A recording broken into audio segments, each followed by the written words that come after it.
प्रदेश में जल्द ही सहकारी समितियों के चुनाव की प्रक्रिया शुरू कर दी जाएगी। सहकारिता विभाग की पिछले 2 वर्ष की उपलब्धियों को लेकर मंत्री उदयलाल आंजना ने स्पष्ट किया है कि इन 2 वर्षों में सहकार आंदोलन को मजबूत करना, किसानों का कर्ज माफ करना, ब्याज मुक्त फसली ऋण देने और नई भर्ती करने जैसे नवाचार किए गए हैं। सहयोगी निर्मल तिवारी ने की सहकारिता मंत्री उदयलाल आंजना से खास बातचीत, आप भी सुनिए। सहकारिता मंत्री उदयलाल आंजना हमारे साथ हैं। आंजना जी, सरकार के 2 वर्ष पूर्ण होने जा रहे हैं कल, उसके लिए आपको बहुत बहुत शुभकामनाएं, बधाई। किस तरह से इन 2 वर्षों को देखते हैं आप आपके विभाग के तौर पर? 2 वर्षों के कार्यकाल को मैं अपने लिए संतोषप्रद मानता हूं। जो कुछ नवाचार इन 2 साल में हुए, इससे पहले कभी नहीं हुए। सहकारिता एक पायदान ऊपर आया है। ऋण माफ़ी का हमने वादा किया था जनता से, काश्तकारों से, वो ऋण माफ़ किया और भारतीय जनता पार्टी के राज में जो माफ़ी हुई उसका जांचें भी हमें करानी पड़ी और उनका वजन भी हमें उठाना पड़ा। तो इस प्रकार से किसान पूरी तरह संतुष्ट है। और जो नवाचार हमने किए हैं, क्योंकि उसमें काफ़ी शिकायतें मिल रही थी भारतीय जनता पार्टी के राज में जो ऋण माफ़ी हुई थी, तो उस कारण से काफ़ी समस्या आई। तो विचार यही किया माननीय मुख्यमंत्री महोदय ने और हम सब ने बैठ करके कि इसमें हम आधार आधारित सत्यापन करके, बायोमेट्रिक सत्यापन के आधार पर अगर ऋण वितरण का काम करेंगे तो सही लोगों का पैसा माफ हो पाएगा। तो उसमें हमें सफलता भी मिली कि हमें एक भी शिकायत, आज 20,85,000 किसानों का ऋण माफ़ करने के बावजूद भी एक भी शिकायत प्राप्त नहीं हुई। तो इसका मतलब सही व्यक्तियों के ऋण माफ़ हुए हैं और उसी से प्रेरित होकर हमने उसी के आधार पर आधार आधारित सत्यापन से ही ऋण वितरण का कार्यक्रम भी शुरू हुआ। तो सही हाथों में पैसा गया है। पहले एक परिवार में 2-2, 3-3 आदमी ज़्यादा वो ऋण ले लेते थे और अन्य काश्तकार वंचित रह जाते थे।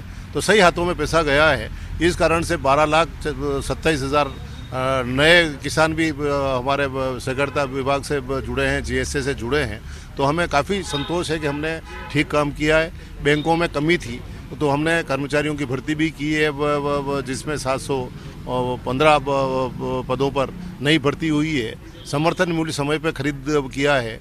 4 दिनों में किसानों को भुगतान हो, ये व्यवस्था सुनिश्चित की है। 1000 करोड़ का माननीय मुख्यमंत्री महोदय ने हमें रिवॉल्विंग फंड उपलब्ध कराया था, उसके आधार पर हम भुगतान 4 दिन में कर पाए। तो ये एक सवाल ये भी था अहम कि 16,000 करोड़ के ऋण देने की बात थी, खरीफ में शायद 8,000 करोड़ के आसपास ही रहा वितरण, और अब भी वितरण व्यवस्था थोड़ी सी चरमराई सी लगती है, क्योंकि अब दिसंबर में तो बुआई पूरी हो जाती है। रबी को लेकर उतना ऋण नहीं बढ़ पाया जितना। क्या व्यवस्थापकों की जो हड़ताल या उनका असहयोग था वो इसके पीछे कारण था, या बैंकों के पास फंड्स नहीं थे उस तरह के, सहकारी बैंकों के? नहीं, जितने फंड्स हमारे पास थे उतने ऋण बराबर हमने बांट दिए। हड़ताल का इस पर कोई असर नहीं आया, किसानों को बराबर दिया गया। फंड की उपलब्धता भी कारण है, लेकिन डिमांड भी इतनी ही आई थी।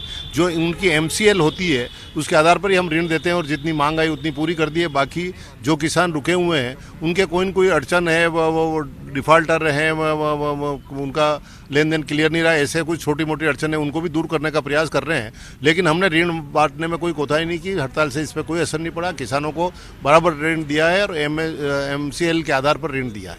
केंद्रीय कृषि बिलों का विरोध किया जा रहा है। आपकी सरकार भी, जो सूबे की सरकार है राजस्थान की, वो भी उसके विरोध में, किसानों के सहयोग में सब खड़े हुए जो आंदोलन किसान है। क्या कारण है कि MSP तो लेकिन यहाँ पर अभी भी जैसे लागू है उस तरह से? तो आपको इस पूरे घटनाक्रम को किस रूप में देखते हैं कि हाँ, किसानों की मांग जायज़ है, कृषि बिल वापस लेने चाहिए? किसान इतने उद्वलित है तो ये तो वापस बिल लेना ही चाहिए माननीय प्रधानमंत्री जी को। जब वो किसानों की आय दुगनी करने की घोषणा हर मंच पे कर चुके हैं, किसान उनकी इन बातों पर भरोसा करके उनको वोट दिया है, उनको इतना ज़बरदस्त समर्थन दिया है। और सबसे बड़ी गाज ये नए 3 बिल ला करके किसानों के ऊपर हुआ, इसलिए ये आंदोलन इतना हो रहा है। और किसान बेचारे जो वास्तविक किसान है वो आंदोलन कर रहे हैं, तो उन पर आरोप लगाया जा रहा है कि इसमें तो गुंडा तत्व घुस गया है, नहीं इसमें तो ये हो गया, नहीं इसमें तो विपक्ष इनको मूर्ख बना रहा है या बरगला रहा है। इस प्रकार की बातें करके निसंदेह किसानों के साथ अन्याय हो रहा है। अगर आय दुगनी करनी है, किसान अन्नदाता को मजबूत करना है, इस देश की प्रगति चाहिए, क्योंकि 70% हिंदुस्तान में किसान है, तो समस्त किसानों के खेतों में जो चीज़ें पैदा होती है उनका समर्थन मूल्य घोषित करना चाहिए लागत के आधार पर, और उसको कानून में प्रावधान करना चाहिए। सरकार बार बार कहती है कि हम लिखित आश्वासन देने के लिए तैयार हैं, तो किसान एक बार ठगा जा चुका है दुगनी आय के नाम पर, इसलिए दोबारा इस सरकार पर भरोसा नहीं कर सकता। इसलिए कानून में प्रावधान हो तो सब किसान मानने के लिए तैयार है, अन्यथा लिखित आश्वासन का कोई भरोसा नहीं है। ये सरकार के बदलते टाइम लगता नहीं है, ऐसा किसानों का आरोप है। तो किसानों का आरोप सही भी प्रतीत होता है, क्योंकि वो एक बार दुगनी आय के नाम पर ठगे जा चुके हैं। क्रेडिट कोऑपरेटिव सोसाइटीज को लेकर काफी हंगामा मचा। आपने विभाग की तरफ से इनिशिएटिव भी लिया, नोडल अधिकारी भी लगाए, सेंटर से भी लगातार समन्वय रखा, लेकिन अभी भी निवेशक को राहत नहीं मिली, उसकी पूंजी वापस नहीं लौटी है। उसको लेकर क्या किया जा रहा है? ये कोऑपरेटिव सोसाइटी में जो घोटाले हुए हैं वह उसके लिए मुख्य रूप से अंतर्राज्यीय कोऑपरेटिव सोसाइटी में उनका रजिस्ट्रेशन हो चुका, भारत सरकार ने उनका रजिस्ट्रेशन किया है और इस कारण से वो हमारे दायरे से बाहर हैं, भारत सरकार के नियंत्रण में है, क्योंकि मल्टी स्टेट कोऑपरेटिव सोसाइटी में उनका रजिस्ट्रेशन है, वो सभी स्टेटों में काम करती है, तो वो भारत सरकार ही इस पर नियंत्रण करेगी। हम तो उसमें सहायक के रूप में काम कर रहे हैं, इस कारण से इसका गति नहीं दे पा रही। अगर पूरा हमारे नियंत्रण में होता तो शायद अभी तक कुछ न कुछ निराकरण इसका हो जाता, लेकिन एक किसी रिटायर IAS को बिठा रखा है बना करके नोडल ऑफिसर या लिक्विडेटर, और उस कारण से इनको गति नहीं मिल रही है। लोगों के साथ बहुत बड़ी ठगी हुई है, सरकार को इस तरफ ध्यान देना चाहिए। हम तो उसमें सहयोग करने के लिए तत्पर हमें हैं, लेकिन बहुत बड़ी ठगी राजस्थान में हुई है कोऑपरेटिव सोसाइटियों द्वारा, जिसको गति भारत सरकार को देनी चाहिए। हम सहयोग करें। सहकारी समितियों के चुनाव लंबे समय से प्रतीक्षित हैं, क्या तैयारी है और कब करेंगे उनको? ये मैं मंत्री बना था जब से मेरे दिमाग में था, लेकिन कोरोना काल और दूसरे कारण से 1 साल भर तो विभाग को समझने में टाइम लग गया।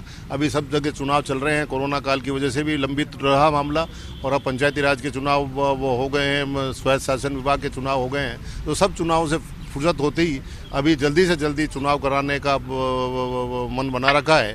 और कानून में भी ये प्रावधान करना चाहते हैं कि हर 5 साल होते ही चुनाव समय पे हो जाए, ताकि लोकतंत्र कायम रहे, जनप्रतिनिधियों का महत्व बना रहे, समय पे चुनाव हो। पहले 8-8 साल 10-10 साल चुनाव नहीं हो रहे हैं, इससे इन संस्थाओं के प्रति लोगों की आस्था कमज़ोर पड़ रही है।